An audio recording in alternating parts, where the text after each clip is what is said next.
여러분 안녕하세요, 김우케입니다. 1965년에 발표되었던 SF 명작 소설 듄을 블레이드 러너 2049의 드니 빌레브 감독이 영화화한 듄의 예고편이 얼마 전에 공개가 되었죠. 스타워즈 시리즈, 바람계곡의 나우시카 등 수많은 소설, 음악, 영화, 게임, 만화 등에 다분히 영향을 미쳤던 스페이스 오페라의 상징이자 그동안 꾸준히 영상화를 시도했으나 번번이 좌절하고 말았던 비운의 작품이었죠. 이걸 현 헐리우드 최고의 테크니션인 드니 빌레브 감독이 실현시키면서 콜미 바이 유어 네임의 티모시 살라메, 스파이더맨 파프로멈의 젠데이아, 아쿠아맨의 제이슨 모모아, 어벤져스 엔드게임의 조시 브롤린, 스타워즈의 오스카 아이작, 가디언즈 오브 갤럭시의 데이브 바티스타, 미션 임파서블의 레베카 파거슨, 노인을 위한 나라는 없다의 하비에르 바르뎀 등 그야말로 초호화 캐스팅을 불러들였습니다. 본 영상에서는 지금까지 공개된 공식 예고편 및 추가 장면들을 토대로 이 영화를 디테일하게 미리 보게 하고 알아두면 좋을 이야기거리들도 함께 다뤄보도록 하겠습니다. 자, 그럼 지금부터 모래행성으로 떠나보시죠.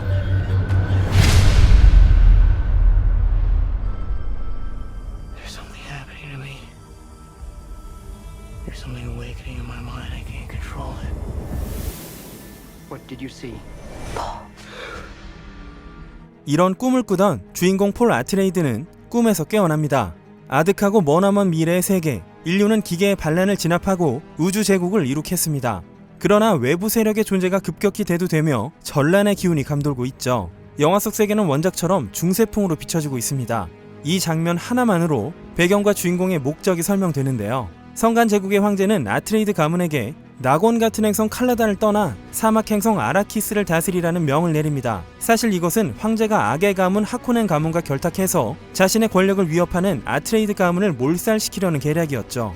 이 사건으로 인해 주인공 폴의 아버지이자 아라키스를 다스리던 레토 아트레이드는 암살되고 폴과 어머니인 레이디 제시카가 사막의 황무지로 도망쳐 간신히 죽음을 면하게 되면서 폴은 자신의 운명과 직면하고 아버지를 죽인 제국을 전복시키고 아트레이드 가문을 재건하는 것을 목표로 모험에 돌입하는 그런 얘기가 되겠습니다. 지금은 아트레이드 가문이 습격당한 장면으로 옆에 있는 여성의 실루엣은 어머니인 레이디 제시카겠죠. Do you often dream things that happen just as you dream them? Yes. 폴에게 질문하는 이 목소리는 가이우스 헬렌 모히암이라는 인물인데요. 폴의 어머니인 레이디 제시카의 멘토이며 제시카의 아들 폴의 잠재력에 관심이 있습니다. 이 캐릭터는 명배우 샬론 램플링이 연기합니다. 이곳은 듄의 주 무대가 되는 거친 행성 아라키스입니다. 듄이라는 이름은 이 행성의 또 다른 이름이기도 하죠. 이 행성의 땅에는 물 한 방울 없지만 대기 중에 수분은 부족하지 않으며 고위도 지역에는 다량의 물이 얼어있고 산맥으로 둘러싸여 있기에 어쩌면 이 장면은 행성의 북쪽을 비춘 인서트 컷이 아닐까 예상을 해봅니다. The test is simple. Remove your hand from the box, and you die. What's in the box? Pain.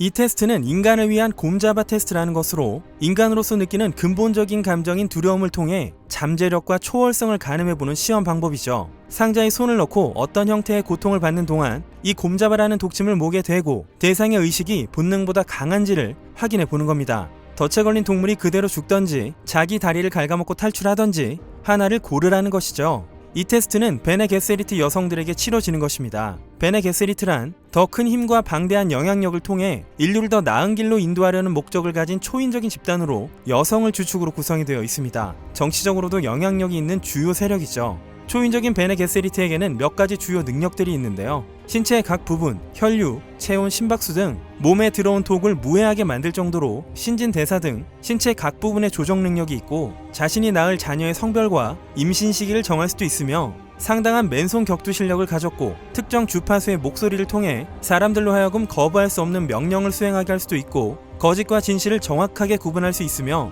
음식을 맛보는 것만으로 모든 화학 성분과 재료를 감별해낼 수도 있습니다. 폴의 어머니인 제시카, 이 테스트를 하고 있는 가이우스, 모두 베네 게세리트로 폴의 아버지인 레토와 제시카의 사랑은 무엇보다도 강해서 원래 제시카는 베네 게세리트의 계획에 따라 딸을 낳았어야 했지만 레토가 후계자를 원하자 제시카는 베네 게세리트의 계획과는 달리 아들인 폴을 낳게 된 것입니다. You inherit too much power. 그런 성장 배경에 어릴 때부터 베네 게세리트의 기술을 전수받은 폴은 여러모로 많은 힘을 물려받은 셈이죠. 이 행성은 아라키스가 아닌 아트레이드 가문의 오랜 고향이자 본거지인 행성 칼라단입니다. 얼핏 봐도 산과 물이 가득한 비옥한 행성으로 소설 속에서는 마치 천국과도 같은 일상이 펼쳐지는 곳으로 낙원처럼 묘사되고 있는 행성입니다. 하늘에는 거대한 수송선이 여러 척 떠 있는데요. 아트레이드 가문이 황제의 명에 따라 아라키스로 떠나는 장면이 아닐까 싶습니다. You have proven you can rule yourself. Now you must learn to rule others. Something none of your ancestors learned. 폴은 손에 착용한 홀츠만 방패라는 장치를 작동시키고 조시 브롤린이 연기하는 거니 할렛과 훈련을 벌이는데요. 홀츠만은 인류 역사 전반에 많은 발전을 이룬 물리학자로 그가 발견한 아원자 입자의 반발력을 통한 기술인 홀츠만 효과를 통해 물체가 중력에 저항하고 우주 여행까지 가능한 시대가 온 것이죠. 이 홀츠만 방패는 이렇게 사용자의 몸을 에너지 보호막으로 감싸게 됩니다. 빠른 발사체는 막을 수 있지만 검같이 느린 이동 물체는 통과가 가능해서요. 총과 미사일의 의미가 없어지고 전쟁의 형태마저 바꾸게 되죠. 거니 할렉은 폴의 아버지에게 충성을 맹세한 최고의 검객이자 폴의 스승으로 폴의 가슴에도 거니의 칼날이 들어왔지만 폴의 실력은 그를 압도하는 수준까지 도달한 것 같죠. 석판의 장면 이후 폴의 아버지인 레토 아트레이드가 모습을 드러냅니다. 그는 낙원 같은 행성 칼라단을 떠나 황량한 아라키스로 모두를 이끌고 가야 하는데요. 그것이 아트레이드 가문을 몰락시키려는 황제와 하코넨의 계략이자 함정임을 알고 있지만 거역할 수 없는 황제의 명을 따라야만 하기에 표정에는 어둠이 깃들어 있습니다. My father rules an entire planet. He's losing it. He's getting a richer one. He'll lose that one too. 하인들이 짐을 내려놓는 모양새인 걸 보면 이곳은 아라키스의 수도 아라킨에 있는 아트레이드 가문의 새로운 궁전 같은데요. 아라킨은 행성의 극지방 근처에 위치하고 암석 위에 자리를 잡은 도시입니다. 아라키스 곳곳의 건축 양식은 고딕적이고 대칭적입니다. 폴의 어머니인 레이디 제시카는 앞으로 다가올 암울한 미래를 어느 정도 예견하고 있는 것 같죠. 이제 행성 아라키스의 황량한 대지가 모습을 드러냅니다. 아라키스를 이해함에 있어서 필수적인 요소 한 가지를 말씀드리자면 아라키스에서는 수천 년부터 귀중한 자원인 멜란지라는 것이 산출이 됩니다. 흔히 향신료, 스파이스라고 일컬어지는 멜란지는 샌드웜이라는 아라키스의 원시 생명체가 번식하는 과정에서 생성되며 그것을 사막에서 채굴하는 방식으로 얻습니다. 샌드웜은 아라키스 행성에서는 골칫거리지만 샌드웜을 통해 스파이스를 얻을 수밖에 없기에 어찌할 도리가 없죠. 인간이 스파이스를 섭취하게 되면 잠들어 있는 감각을 깨우면서 예지력 등 강력한 잠재력이 개방되고 정기적으로 복용할 경우 인간의 수명이 3배까지 증가하는 막강한 안티에이징 기능이 있으며 지속 복용 시 사람의 눈이 파랗게 물들게 되며 강한 중독성이 있습니다. 몇십 그램만으로 제국 행성 수도에 저택을 지을 수 있을 정도로 아주 비싼 값에 거래되기도 하는데요. 쓸데없는 사막 행성인 아라키스에서 이런 귀중한 스파이스가 나오니 많은 세력들이 아라키스를 차지하기 위한 전쟁을 벌이게 되는 것입니다. 이 모습 역시 제시카로 보이죠. 공식 석상의 모습을 드러낼 때의 복장으로 막 행성에 당도했을 때 그곳 사람들과 대면하기 직전의 장면이 아닐까 싶습니다. 거대한 우주선과 장대하게 늘어선 아트레이드의 군사들, 아라키스의 첫 발을 내디딘 폴을 덩컨 아이다호가 만나러 옵니다. 덩컨 아이다호는 거니 할렉처럼 아버지인 레토의 신복이자 용맹한 검사, 폴을 아끼는 사람으로서 아주 잘 어울리는 아쿠아맨 제이슨 모모아가 연기합니다. 이 인물은 하비에르 바르뎀이 연기하는 스틸거입니다. 아라키스의 원주민인 프레멘 부족의 지도자로 아라키스의 혹독한 사막에서 살아남은 프레멘 부족은 사막의 스파이스 성분에 늘 노출되어 있기에 모두가 중독 상태입니다. 폴과 제시카는 그에게 사막에서 살아남는 법을 배우게 되고요. 프레멘 부족은 스틸수트라는 것을 착용하는데 이 수트는 몸에서 나온 배설물이나 분비물의 수분을 정화하고 사막에서 몸속의 수분을 유지하고 생존을 돕는 장비입니다. 코에는 플러그를 끼우고 마스크도 착용해야 하죠. 엄청난 군대를 거느리고 있는 이 인물은 아트레이드 가문의 천적인 하코넨 가문의 글로스 라반입니다. 훗날 아라키스의 압제적인 통치를 행사하는 인물이죠. 가디언즈 오브 갤럭시의 데이브 바티스타가 연기합니다. 아트레이드 가문을 멸망시킬 것을 명하고 있는 이 인물은 블라디미르 하코넨으로 듄에서 주요 악역입니다. 그가 아트레이드 가문을 아라키스로 유인하고 몰살하죠. 블라디미르는 스텔란 스카스가르드가 연기를 하는데요. 마블 영화 토르에서 본 박사님이라고 하면 아시겠죠. 풀 한 폭이 나지 않는 아라키스에서 불에 타는 야자수, 일종의 부의 상징으로 볼 수도 있겠죠. This is an extermination. They're picking my family off one by one. Let's fight like demons. 배우 장첸을 오랜만에 보게 되네요. 그는 닥터 웰링턴 유의 역으로 폴의 아버지 레토의 주치입니다. 이마에 있는 다이아몬드 표식은 어릴 때부터 의사로 준비되어 왕실에 충성을 다해야 하는 그의 운명을 구별짓게 됩니다. 여기서 독특한 수트를 입은 사람들을 볼 수 있죠. 눈 위에는 표식이 새겨져 있는데요. 아마도 황제의 엘리트 부대인 사다우카로 예상을 해봅니다. 덩컨 아이다호의 복장과도 미묘하게 겹치는 부분이 있어서 아트레이드 가문의 정예 부대일지도 모른다는 의견도 있었는데요. 이렇게 덩컨에게 썰리는 걸 보니 그건 아닌 것 같습니다. An animal caught in a trap will gnaw off its own leg to escape. What will you do? I know you. 마침내 폴은 꿈에서 본 소녀 차니와 조우하게 됩니다. 차니 역시 스틸거처럼 프레맨족으로 아라키스에서 태어난 전사입니다. 폴은 꿈속에서 봐서 구면이지만 차니의 표정은 확실히 초면인 걸로 보이고요. 전 이 캐스팅이 개인적으로 정말 마음에 들었는데요. 1992년에 나왔던 어드벤처 게임 버전의 듄의 차니와 아주 많이 닮았거든요. 폴은 아까 언급했던 스틸스투를 착용하고 있죠. 차니도 그렇고요. 이 장면에서는 오니톱터라는 조류형 비행차가 등장하는데요. 언뜻 보면 마치 잠자리 같은 모양새로 보입니다. 여기서 아주 짤막하게 리엣 카인즈 박사의 모습이 비치죠. 리엣은 아라키스의 생태학자로 원작 및 과거 작품 등에서는 차니의 아버지로 등장했으나 이번 영화에서는 어머니로 각색이 되었습니다. 그녀는 황제의 명에 따라 아트레이드 가문의 행성에 정착하고 모든 것을 계승받는 것을 돕습니다. 그리고 척박한 아라키스의 생태적 개혁이라는 목적도 갖고 있죠. 배우는 샤론 던컨 브루스터입니다. 폴은 어느덧 던컨 아이다호처럼 성장해 나갑니다. 이 장엄한 장면은 거대한 샌드웜이 나타나 채굴 설비인 하베스터와 그 일대를 집어삼키는 상황으로 폴은 건이의 도움으로 간발의 차로 탈출하게 되는데요. 아라키스 황무지의 위험성을 보여주는 장면이죠. The future. I can see it. I must not fear. Fear is the mind killer. My Lord Duke. Where the fear is gone, only I will remain. 폴에게 충성을 맹세하는 던컨 아이다호의 모습인데요. 이건 원작 팬들의 가슴을 두근거리게 하는 장면인과 동시에 문제적인 장면이죠. 왜냐면요, 원작에서는 던컨이 폴과 제시카를 데리고 도망치다가 황제의 엘리트 군대인 사다우카의 습격을 받고 죽게 되는데, 이 장면을 보면 마치 영화의 마지막 장면인 것처럼 던컨이 폴을 듀크라고 칭하는 것이 마치 폴이 대장정을 마치고 아버지의 자귀를 이어받은 것으로 보이거든요. 어쩌면 이번 영화에서는 각색을 통해 던컨이 죽지 않을지도 모르겠습니다. 제이슨 모모아 정도 되는 인기 배우에게 던컨 역을 맡기고 이런 장면까지 예고편에 남긴다는 건 그냥 넘길 일은 아닌 것이죠. 그리고 대망의 샌드웜 등장신이 나옵니다. 이 거대한 샌드웜은 샤이 훌루드 또는 메이커스라는 이름으로 불리는데요. 길이는 수백 미터, 지름은 수십 미터에 달하며 땅속 바위와 모래를 분쇄하기 위해 결정질로 된 이빨을 갖고 있습니다. 지금까지 샌드웜은 다양한 형태로 표현되어 왔는데요. 초기 사파나 영화, 게임인 듄 2000에서는 샌드웜이 세 갈래로 벌어지는 입을 갖고 있으나 이번 영화는 미니 시리즈나 과거 에일리언을 디자인했던 스위스의 화가인 H.R. 가이거가 그린 것처럼 다량의 이빨이 둥글게 포진해 있는 이런 디자인이 채택이 되었습니다. 샤이 훌루드라는 명칭은 샌드웜을 신성시하는 프레맨족이 경외감과 두려움을 담아 사용하는 명칭으로 아랍어에서 thing을 의미하는 샤이, 이모탈리티를 의미하는 훌루드의 합성어입니다. 듄이 자랑할 만한 비주얼 쇼크라면 사막 행성과 우주선단도 있지만 역시나 이 샌드웜이겠죠. 듄을 영화화한다고 했을 때 과연 샌드웜을 어떻게 만들어낼지 궁금했던 팬들이 대환호를 했던 순간이 아닐까 싶습니다. 네, 지금까지 인류가 완벽하게 영상으로 구현하기 힘들었던 영화 듄을 미리 보기 해봤습니다. 지금부터는 이 영화를 더 즐겁게 볼 수 있는 몇 가지 포인트를 짚어보도록 하겠습니다. 듄은 1965년에 SF 잡지 아날로그의 연재물로 발표된 소설로 SF 문학계의 거장인 아서 C 클라크는 반지의 제왕 말고는 이것과 비빌 게 없다 라고 할 만큼 상당한 지위를 갖고 있기도 하죠. 그 영향력 또한 엄청나서 미야자키 하야오의 바람계곡의 나우시카에는 황폐화된 세계에 오무라는 거대한 벌레가 등장하고, 스타워즈를 만든 조지 루카스는 1977년에 스타워즈를 만들 때 듄에서 영감을 받은 것으로 알려져 있죠. 그러다 보니 얼마나 이걸 많은 영화인들이 영화로 만들고 싶었을까요? 그 도전의 역사를 한번 살펴보죠. 처음으로 도전한 사람은 1968년 혹성 탈출의 프로듀서였던 아서 P 제이콥스였습니다. 그런데 1973년에 아서가 세상을 떠나면서 돌연 프로젝트가 중단되고 맙니다.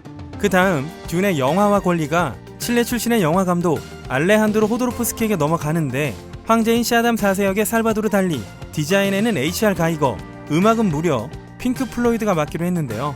참여진이 호화스러운 만큼 자금난에 부딪혀 엎어져 버렸고, 그 파급력도 아주 컸기에 실패담이 다큐로 제작될 정도였습니다. 그 다음이 이탈리아의 거물 프로듀서인 디노 데 라우렌티우스가 권리를 가져다가 그 유명한 리들리 스콧을 감독으로 앉혀버리지만 도무지 제작사와 감독 간의 타협이 되지 않아서 리들리 스콧이 빠지고 대신 엘리펀트맨으로 당시 인기를 구가하던 감독 데이비드 린치를 기용합니다. 데이비드 린치는 스타워즈 제다이의 귀한 감독 제의까지 거절하고 듄을 선택했지만 이 작품은 원작을 영화화하는 데에만 급급했을 뿐 스페이스 오페라의 웅장함과는 거리가 먼 실패작에 불과했죠. 훗날 데이비드 린치는 자신이 최종 편집권인 파이널 컷 권리도 부여받지 못했고 자신의 의도와는 달리 영화 분량이 대거 잘려나가면서 흥행과 비평 양면에서 폭망했다고 밝혔는데요. 애초에 감독 스스로 한 편의 영화에 너무 많은 아이디어를 담으려 했다는 비판도 있었죠. 영화를 보시면 그것 말고도 수없이 많은 난제들이 있다는 걸 알 수 있습니다. 그래서인지 2000년도에 재편집 버전이 나오긴 했지만 그때도 데이비드 린치의 이름은 거론되지도 않았습니다. 데이비드 린치도 최근 인터뷰에서 전혀 관심이 없다고 할 만큼 듄에 대해서는 좋은 기억이 없는 것 같습니다.